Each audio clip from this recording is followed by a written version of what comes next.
Karya Kak Yandi selalu menyelipkan Ringo Agus Rahman. Seperti apa sih yang dari Ringo sendiri menurut Kak Yandi? Seperti apa? Seperti apa keunikan Kak Ringo sendiri yang karya-karya Kak Yandi dari Keluarga Cemara sampai jadi film-film dan ini ada lagi? Ringo aktor yang punya kemampuannya, tapi juga teman yang punya vulnerability-nya untuk kita bisa. Jadi bukan seperti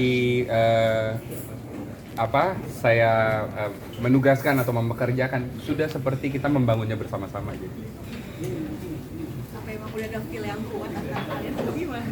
Kadang kalau saya nulis project yang dia nggak ada pun masih manggil, Ian lagi nulis apa? Baca yuk, main ke rumah. Dia suka banget aja baca skrip dan mengembangkannya sama-sama gitu. Tapi juga sendiri sebagai peran utama nih ya. Kamu merasa nggak sih, sekarang kan sekarang banyak banget silent generation, apakah kamu salah satu yang pernah merasakan atau memang harus walaupun nggak pernah merasakan tapi mencari orang yang mungkin silent itu? Nah, kebetulan aku merasakan jadinya dekat banget dari pertama kali baca. Kebetulan itu sebelum kita mulai reading kita ada sesi baca berempat sama Bang Ringo, sama Manda, sama Mas Yandi. Itu pun udah nggak bisa baca tuh gara-gara udah emosional gitu maksudnya. Emang udah dekat banget gitu. Jadi main ini pengen bisa setulus-tulus ini kayak gitu sih. Maksudnya even misalnya aku bukan mau atau siapapun itu, rasanya aku pengen berkontribusi di film ini gitu. Jadi bukan masalah pemeran utama atau enggak gitu. Tapi saya emosional aku mungkin pada waktu kayak ini gue banget gitu. Ada mungkin ada satu situasi yang Enggak sih, iya.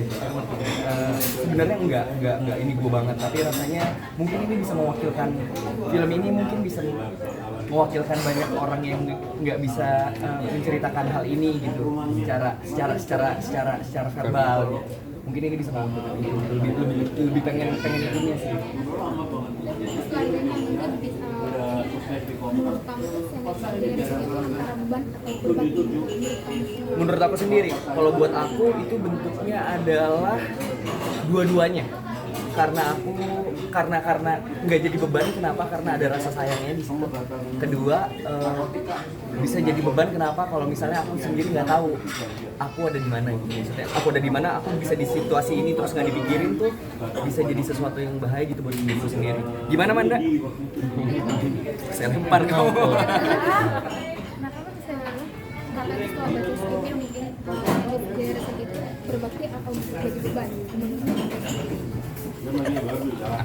berbakti atau Jawabannya persis ada di akhir filmnya.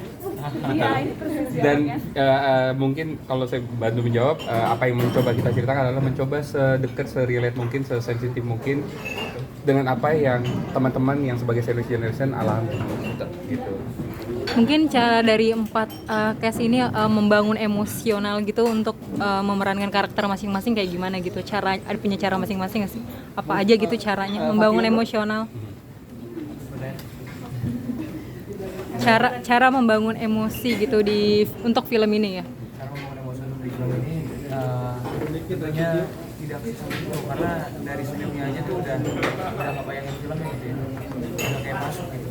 Dari kita baca skripnya, dari titik per titik kalimatnya cek gitu. Itu tuh benar-benar kita udah di-guide untuk masuk pelan-pelan di sana dan berlarut-larut di dalam dunia skrip itu gitu. Jadi kita nggak perlu lagi membayangkan jauh-jauh karena memang udah di depan mata kita, dan itu kayak gimana ya, pas pertama kali baca skripnya itu gue langsung kabarin temen gue, kok gini banget ya, kok bagus banget ya, coba deh bismillah deh ya, kita pelan-pelan kita coba kali ya gitu. Bener-bener yang pas baca, pas casting aja tuh kayak ada casting aku tuh disuruh nyimak doang, jadi lagi diomongin terus disuruh nyimak gitu, gak usah nanggepin. Tapi dari situ aja tuh udah berasa banget ya, kalau gua ada di sini kayaknya apa yang pengen ya, emang udah jelas sekali gitu di skripnya ini. Jadi kalau cara membangun emosinya sepertinya dengan membaca skripnya itu sendiri udah sangat membantu gitu. dan paling mau nambahin aja mungkin gimana cara memikirkan emosi itu yang bikin aku senang juga, karena kita diskusi konteks tiap karakternya dari ceritanya. Jadi kita bukan cuma menunjukkan emosi, kita juga nggak jelas keluarnya dari mana, tapi kita juga ngebahas soal konteksnya di cerita ini apa yang bersama. Itu sih mungkin yang bisa jadi drop emosi. Dan mereka aktif sekali saling bertukar. Jadi kalau waktu baca dulu sama saya atau sendiri coba ngobrolnya, setiap karakter punya gambarannya, tapi begitu mereka coba tes latihan, oh kamu segitu, oke paham, kita adjust lagi. Jadi mereka saling saling menopang satu sama lain akhirnya. Sudah, Oke. shout out dulu ya, promo terakhir. Jangan lupa, nantikan saja. Oke teman-teman, jangan lupa nonton film Satu Kakak Tujuh Ponakan di bioskop. Ditunggu ya. Ditunggu. Ajak kakak dan ponakan kalian. Dan keluarga boleh. juga. Kalau 7 ponakannya ya. Lebih juga nggak apa-apa. Oh iya. Keluarga, betul.